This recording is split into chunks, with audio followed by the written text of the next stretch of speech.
তো সবাইকে আবারও ক্যারিয়ার ফাউন্ডেশন থেকে জানাচ্ছি আন্তরিক শুভেচ্ছা ও অভিনন্দন। তো আমি মোহাম্মদ ইলাহানুদ্দিন। তো আজকে যে বিষয়ে আমরা ওয়ার্ডপ্রেস অ্যাডভান্স লেভেলের কাজ শিখব। তো অ্যাডভান্স লেভেলে প্রথমে আমরা চাইল্ড থিম কীভাবে তৈরি করতে হয়। চাইল্ড থিমের মধ্যে তৈরি করতে হলে আপনাকে অবশ্যই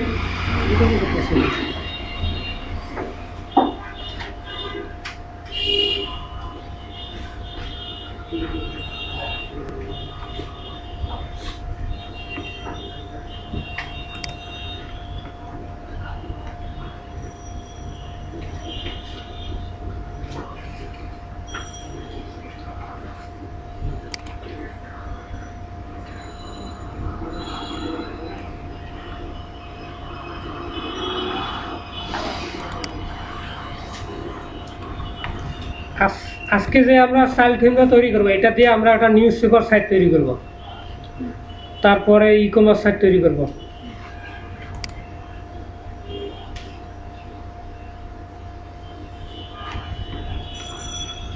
creating your own child theme. Theme location হলো wp-content/থিমের মধ্যে সবগুলো আপনাদের যত থিম আছে এখানে থাকে, তাই না? এখন আমরা যাই যে আমাদের এখানে কি কি থিম আছে এর আগে। তো আমরা কোথায় দেখবো? লোকাল হোস্টের গিয়ে htdoc জ্যাম সফটওয়্যারে htdoc-এ দেখবো।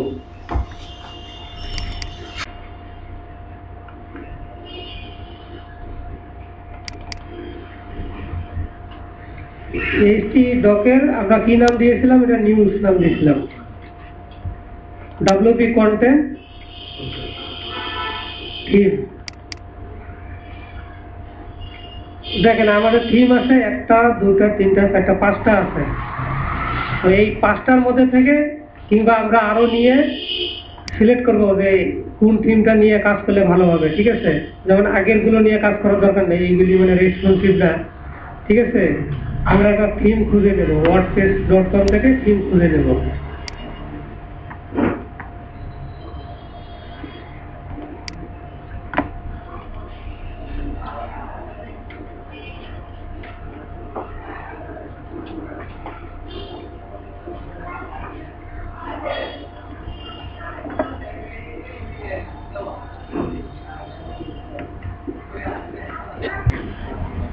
তো আমরা থিম খোঁজার জন্য দেখবো এখানে লেটেস্ট থিম আছে অনেকগুলো। লেটেস্ট থিমে অনেক কিছু থাকে, যেমন বুটস্ট্র্যাপ রেসপন্সিভ, মানে বুটস্ট্র্যাপ একটা HTML এবং CSS ফ্রেমওয়ার্ক। এটা দিয়ে মানে রেসপন্সিভ সহজেই করা যায়, অল্প অল্প পারলেই আপনারা এটা দিয়ে সহজেই করতে পারবেন।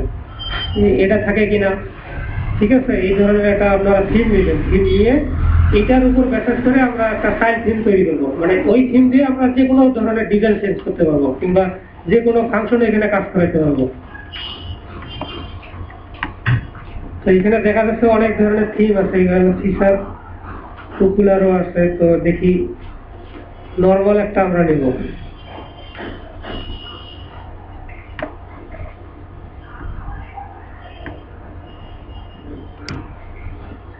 এর আগে হয়তো আমাদের একটা আছে, তাই না?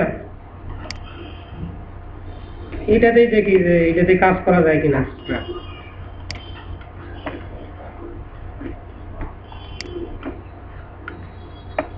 থিমে যাব,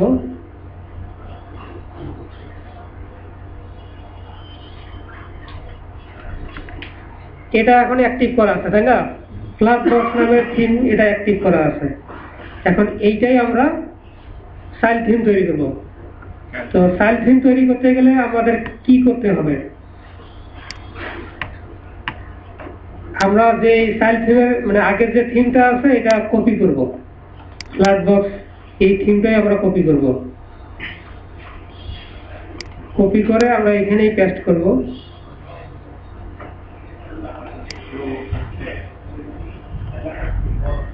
কপি পেস্ট হওয়ার পর এটা আমরা নাম চেঞ্জ করে দেব।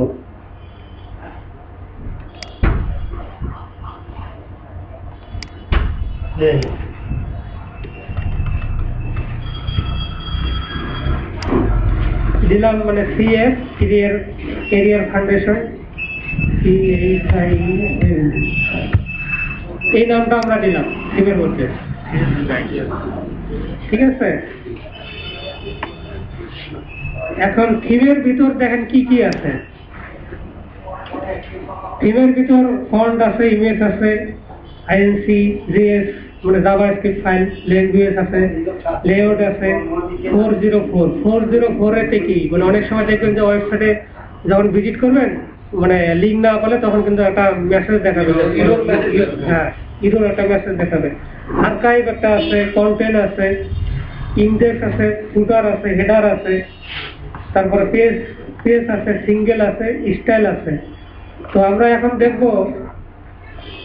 আমরা যেটা যেমন থিমের মধ্যে মানে এখন ক্লিক করে দেখবো যে আসলে কি অবস্থা।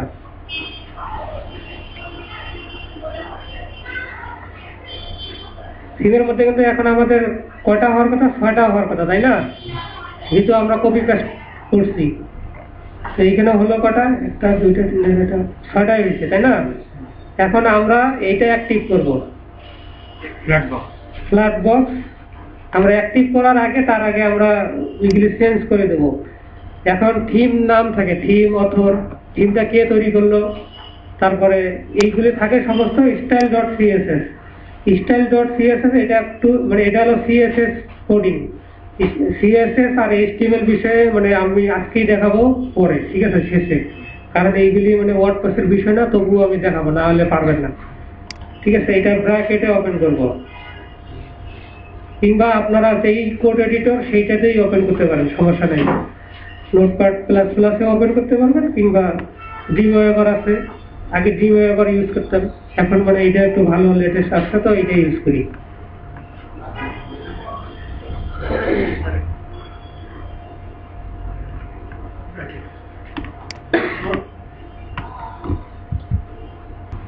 এখানে দেখেন থিম নেম ফ্ল্যাট বক্স, আমরা এটা মানে চেঞ্জ করে দেবো।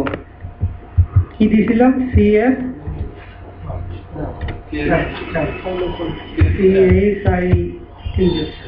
এটা দিয়েছিলাম, তাই না?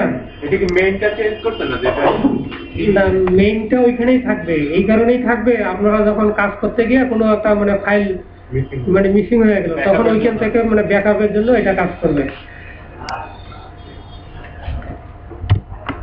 এইখানে মানে থিম ইউআরআই, এটা মানে কি আপনি যা মানে থিমটা তৈরি করতেছেন থিমের ইউআরএলটা, তো এটা আপনারা ইচ্ছে মতো দিতে পারবেন এখানে, ঠিক আছে।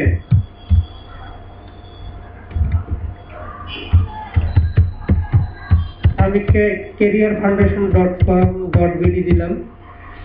তো কোনটা? জি না, এটা এইরকমই।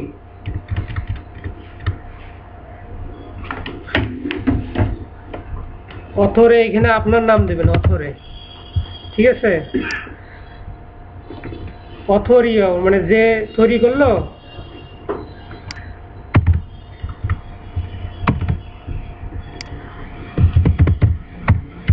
এইখানে যেইগুলি দিবেন সেইগুলি কিন্তু শো করবে পরবর্তীতে।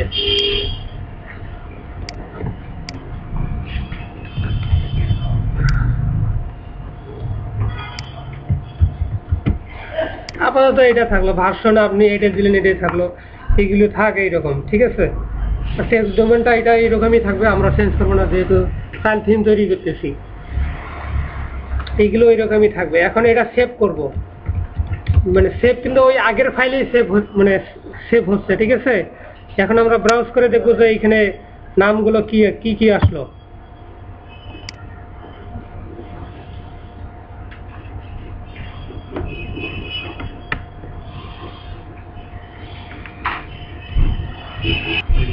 দেখেন এইখানে কিন্তু নাম কিন্তু চেঞ্জ হয়ে গেছে, CF size hyphen flat box, তাই না?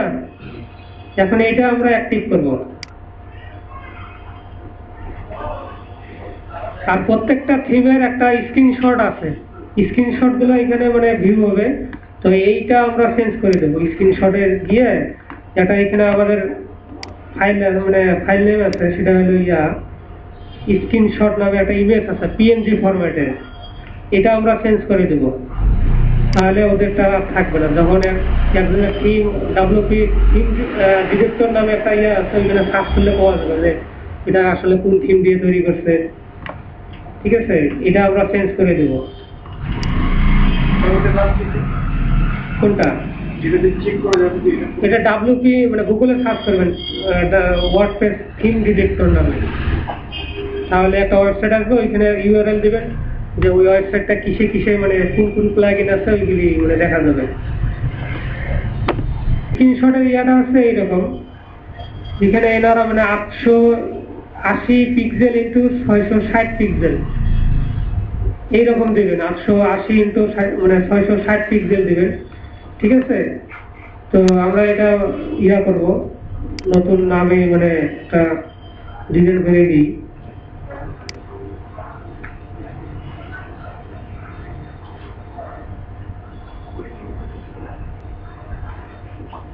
আপনারা এখানে ছোট বড় করতেও পারবেন, সমস্যা নেই।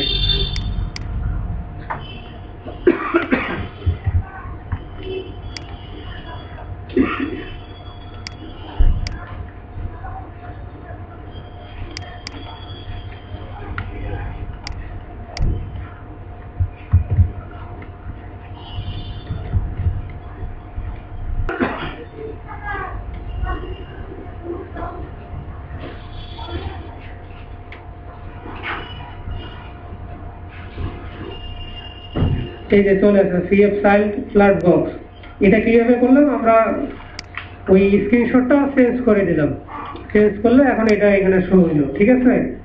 এখন শো হইলে মনে করেন যে এখন এটা ফটোশপ দিয়ে করা যাবে, এটা আপনারা যেটা ইচ্ছে সেটা দিয়ে করতে পারেন, ফটোশপ পারেন, এটা এমনি দেখানোর জন্য দিলাম।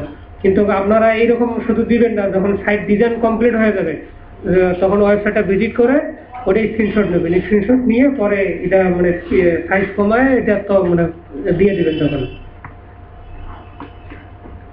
তো এটা মানে নর্মাল ভাবে মানে একটা ফাইল থিমের নেম, তারপরে ডিসক্রিপশন, তারপর থিম নেম, এইগুলো মানে ক্রিয়েট করা হলো, ঠিক আছে। আমরা নিউজ পেপার সাইট কিভাবে তৈরি করে সেটা আমরা ওই ফাইল থিম যে তৈরি করলাম এটা দিয়ে আমরা দেখাই, একটা একটা করে শিখি। পরে নিউজ পেপার যখন তৈরি করা শেষ হবে তখন মানে ই কমার্সে তৈরি করব, ই কমার্স তৈরি করার পর তখন সরাসরি আমরা HTML CSS এর একটা ডিজাইন দিয়ে ডাইনামিক তৈরি করব, মানে নিজস্ব থিম তৈরি করব। তো আগে নর্মাল কাজ করি, তারপরে হলো ডিপ লেভেলের কাজ করব, ঠিক আছে। আর একবারে যদি যাই, একবারে গেলে আপনারা কিছু বুঝবেন না, কারণ PHP কেউ এখানে বুঝে না, এখানে কেউ PHP বুঝেন অল্প অল্প করে, সবাই তো পারতে হবে, আপনি একাই পারলে তো হবে না, ঠিক আছে।